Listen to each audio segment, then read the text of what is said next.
सक्रिय यानी party politics से अलग अब गवर्नर की भूमिका में काम करेंगे। रघुवर दास ओडिशा के गवर्नर बनाए गए हैं और इससे पहले झारखंड के मुख्यमंत्री भी रह चुके हैं। हेमंत सोरेन से पहले 5 साल का पूरा कार्यकाल उन्होंने किया था अपना मुख्यमंत्री के तौर पर, और झारखंड गठन के बाद से प्रदेश के पहले मुख्यमंत्री के तौर पर जाने जाते हैं जिन्होंने अपना 5 साल का कार्यकाल पूरा किया था। और उसके बाद से जब चुनाव हार गए थे तो फिर बीजेपी की सरकार भी प्रदेश से चली गई थी। फिर पार्टी ने राष्ट्रीय उपाध्यक्ष उन्हें बनाया था और अब ओडिशा के नए गवर्नर बनाए गए हैं रघुवर दास। और जी मीडिया संवाददाता आयुष इस वक्त हमारे साथ फोन लाइन पर जुड़े हैं। आयुष, बताएं क्या जानकारी है? रघुवर दास को ओडिशा का गवर्नर बनाया गया है, कब से कामकाज वहां का कार्यभार संभालेंगे?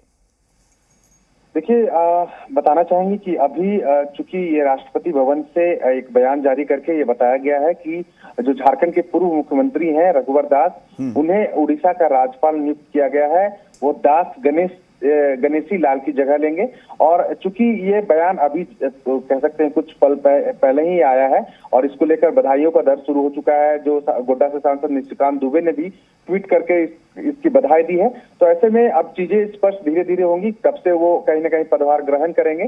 चूंकि कह सकते हैं कि जैसे ही इस तरह के बयान जारी होने के 2-3 दिनों के बाद ही कहीं ना कहीं जो ओथ सेरेमनी या तमाम चीजें शुरू होती है, तो कह सकते हैं कि अगले सप्ताह दशहरा बाद ये चीजें होंगी। लेकिन ये चीज स्पष्ट हो गया कि कहीं ना कहीं झारखंड में जो राजनीति इर्द गिर्द रघुवर दास के घूम रही थी, अब अब उड़ीसा के राज्यपाल नियुक्त होने पर अब सबकी नजरें जो अन्य जो प्रमुख नेता हैं उन पर, क्योंकि आयुष वो अब पार्टी पॉलिटिक्स से बिल्कुल अलग, सक्रिय राजनीति से बिल्कुल अलग भूमिका में अब रघुवर दास चले गए हैं। दरअसल पहले भी चूंकि झारखंड में लेकर इस बात को थी चर्चा कि रघुवर दास वहां केंद्र में इसलिए होते थे सियासत के क्योंकि ऐसे मुख्यमंत्री जो 5 साल का कार्यकाल पूरा किए, बीजेपी का बड़ा कद्दावर चेहरा, और अब ऐसे में बाबूलाल मरांडी एक बड़ी भूमिका में आ गए थे। उसके बाद अब विधायक दल का नेता भी अमर कुमार बावरी को बनाया गया था। रघुवर दास राष्ट्रीय उपाध्यक्ष थे।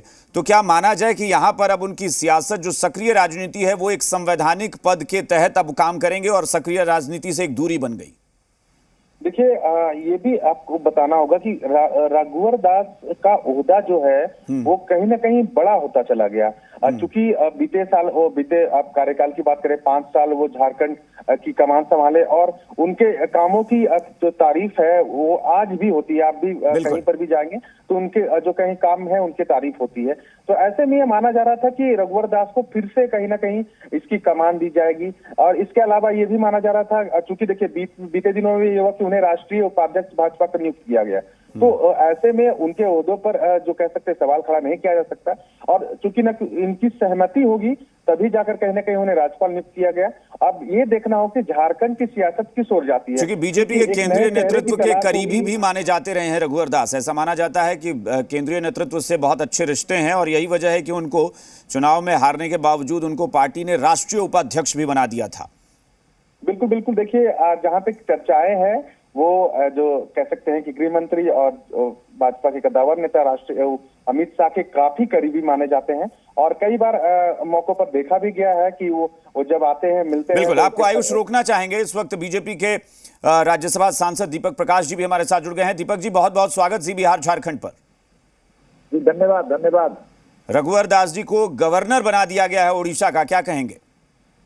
नहीं, झारखंड के लिए एक शुभ समाचार है, अच्छा संदेश पूरे झारखंड में है। एक अच्छे प्रशासनिक व्यक्तित्व को उड़ीसा का महामहिम राज्यपाल बनाया गया है। पूरा झारखंड आज खुश है और हम सब लोग हर्षित हैं कि उनके प्रशासनिक लाभ और उनके सामाजिक और राजनीतिक लाभ अब उड़ीसा के में राजभवन के माध्यम से वहाँ के समाज को भी मिलेगा। अच्छा, एक चीज और है कि मुख्यमंत्री के तौर पर काफी तारीफ हुई रघुवर दास के कामकाज की कि बहुत एक सख्त कुशल प्रशासक के तौर पर काम किया उन्होंने। अब चूंकि एक आदिवासी बहुल प्रदेश के मुख्यमंत्री के बाद एक आदिवासी बहुल प्रदेश में एक और आदिवासी से जुड़े हुए प्रदेश में ओडिशा में गवर्नर के तौर पर, देखिए झारखंड और उड़ीसा ऐसे कई मामले में कई संस्कृति और सांस्कृतिक विरासत लगभग एक है जी। हम पहले उड़ीसा के ही पार्ट से बिहार और झारखंड, इसलिए हमारा पड़ोसी राज्य भी है। हम सब एक दूसरे से रूबरू हैं समस्याओं को भी लेकर के, इसलिए महामहिम के रूप में श्रीमान रघुवर दास वहाँ एक बेहतर प्रशासक सिद्ध होंगे, ऐसी मेरी शुभकामना भी। चलिए, बहुत बहुत शुक्रिया दीपक प्रकाश जी हमारे साथ जुड़ने के लिए, हमसे बातचीत करने के लिए। तो बधाई जो दे रहे हैं दीपक प्रकाश जी, वो सांसद हैं राज्यसभा के और बीजेपी के पूर्व प्रदेश अध्यक्ष। उनका कहना है कि रघुवर दास का जो एक कुशल नेतृत्व है या कहें प्रशासक की भूमिका के तौर पर, उसका लाभ मिलेगा उड़ीसा को, क्योंकि झारखंड में एक बेहतर शासन दिया उन्होंने। एक अच्छे मुख्यमंत्री के तौर पर जाने गए, 5 साल का कार्यकाल पूरा करने वाले पहले मुख्यमंत्री बने प्रदेश के, और अब गवर्नर बनाए गए हैं उड़ीसा के। तो एक और अहम भूमिका और बड़ी भूमिका, राजनीतिक भूमिका के बाद अब एक संवैधानिक पद संभालने जा रहे हैं रघुवर दास। तो और इस वक्त गोड्डा के सांसद निशिकांत दुबे ने जो ट्वीट किया वो हम आपको दिखाते हैं कि उन्होंने जो ट्वीट किया था वो क्या है। रघुवर दास जी को उड़ीसा का राज्यपाल बनने पर बधाई, ये निशिकांत दुबे ने ट्वीट किया। उन्होंने बधाई दी रघुवर दास को, जो कि उड़ीसा के नए राज्यपाल गवर्नर बनाए गए हैं, और ये एक बहुत बड़ी भूमिका, बड़ी जिम्मेदारी उनको मिली है गवर्नर के तौर पर, एक संवैधानिक पद, क्योंकि सक्रिय राजनीति से अब थोड़ा इतर अब संवैधानिक जिम्मेदारी का निर्वहन करेंगे रघुवर दास। आयुष हमारे साथ जुड़े हुए हैं। आयुष, चूंकि रघुवर दास के साथ चूंकि ये भी रहा है कि जमशेदपुर में जो अपनी उनकी विधानसभा सीट है जमशेदपुर पूर्वी, वहां से वो 1995 से लगातार जीतते आए। हाँ, ये इत्तेफाक की बात कि पिछला चुनाव वो हार गए और मुख्यमंत्री पद पर रहते हुए, जिसके बाद हेमंत सोरेन के नेतृत्व में सरकार बन गई। लेकिन चूंकि हम बात ये कर रहे हैं रघुवर दास के जब सियासी कद की, तो एक ऐसा कद था जो निर्विवाद रूप से माना जाता था कि जमशेदपुर पूर्वी सीट उनकी है और लगातार चुनाव जीतना। जी बिल्कुल, देखिए कहीं ना कहीं जब 2019 के विधानसभा चुनाव हुए और ऐसा माना जा रहा था कि कहीं ना कहीं वो जीत कर वापसी करेंगे, लेकिन ये भी बात सामने आई कि बीजेपी नेताओं में कहीं ना कहीं नाराजगी थी। उनके जो कह सकते हैं कि काम करने के तरीके को लेकर भी प्रशासनिक महकमे में नाराजगी थी।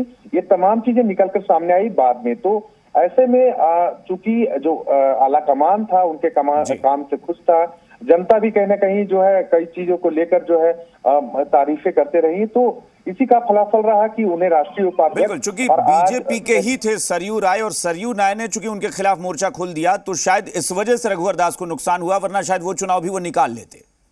बिल्कुल निकाल लेते, लेकिन कहीं ना कहीं आप ये भी मानना होगा आपको कि जो आपको कहीं ना कहीं जो निचला का है वो आपको साथ देता है, तब आपको वोट आते हैं। तो ये भी साथ नहीं मिला था रघुवर दास को, वो ऐसा देखने को मिला था।